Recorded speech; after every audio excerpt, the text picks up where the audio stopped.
Assalamualaikum warahmatullahi wabarakatuh. Perkenalkan, nama saya Afriani Brutarigan dengan NIM C0E021023. Saya dari program studi keuangan daerah. Di sini saya akan memaparkan materi tentang analisis investasi publik. Baik, di slide pertama ada program investasi publik. Di mana di sini dijelaskan pengeluaran untuk investasi publik harus mendapat perhatian yang lebih besar dibandingkan dengan pengeluaran rutin, karena pengeluaran investasi memiliki efek jangka panjang, sedangkan pengeluaran rutin lebih berdampak untuk jangka pendek. Kesalahan dalam pengambilan keputusan investasi tidak saja akan berdampak pada anggaran tahun berjalan, namun juga akan membebani anggaran di tahun-tahun berikutnya. Program investasi publik merupakan bentuk dari dual budgeting, yang pemisahan anggaran modal atau investasi dan anggaran rutin. Slide yang selanjutnya ada penentuan kebutuhan investasi publik. Penentuan kebutuhan investasi publik berkaitan dengan jumlah anggaran yang akan ditetapkan bagi masing-masing unit organisasi. Analisis yang mendalam sebelum dilakukan investasi sangat penting dilakukan, karena investasi publik berkaitan erat dengan masalah transparansi dan kewajaran anggaran. Ada beberapa cara untuk menggolongkan asal-usul investasi. Salah satu penggolongnya adalah yang pertama, investasi penggantian, yang kedua, investasi penambahan kapasitas, dan yang ketiga, investasi baru. Slide selanjutnya, aspek kelayakan investasi. Di sini ada 4 aspek. Yang pertama, aspek teknis, yang kedua, aspek sosial dan budaya, yang ketiga, aspek ekonomi dan finansial, yang keempat, aspek distribusi. Slide selanjutnya, aspek teknis. Dijelaskan, aspek teknis merupakan bagian penting dari analisis investasi yang harus dipertimbangkan. Jika suatu usulan investasi sudah tidak layak dilihat dari aspek teknisnya, maka usulan tersebut menduduki prioritas pertama untuk ditolak.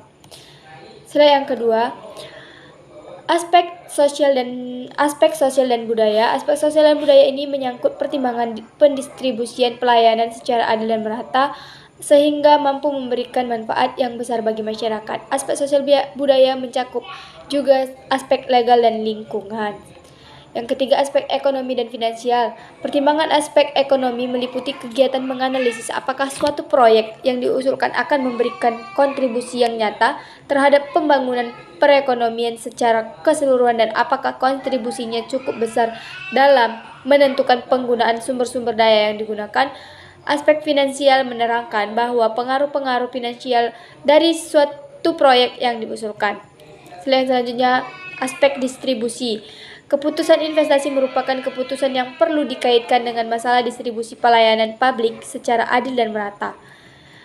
Faktor-faktor yang mempengaruhi investasi publik di sini ada 4 faktor. Yang pertama, tingkat diskonto. Tingkat diskonto atau discounting adalah proses untuk mengkonversi satu atau serangkaian arus pendapatan mendatang menjadi nilai kini. Faktor diskonto adalah nilai kini, present atau value, dari $1 atau rupiah yang diterima di masa mendatang.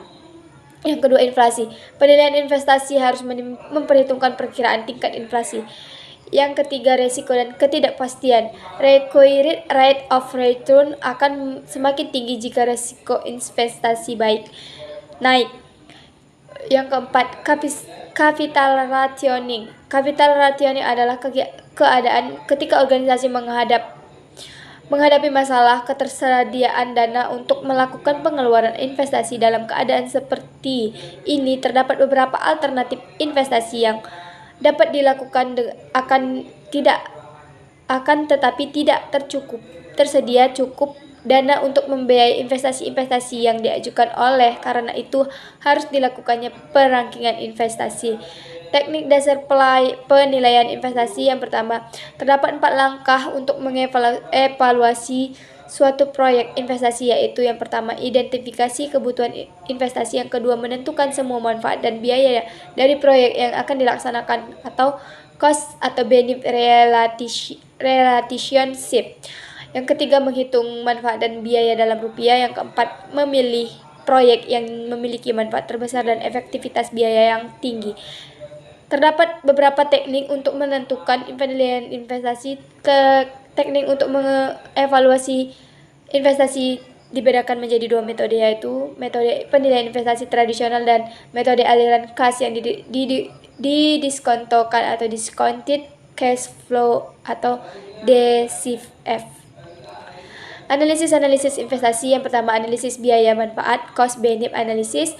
Analisis biaya manfaat dikembangkan sebagai alat untuk membangun kriteria terhadap penilaian investasi sektor publik, termasuk di sini manfaat sosial bersih yang diperoleh dari investasi. Yang kedua, analisis efektivitas biaya. Analisis efektivitas biaya dilakukan karena terdapat kesulitan dalam menghitung biaya dan manfaat secara kuantitatif.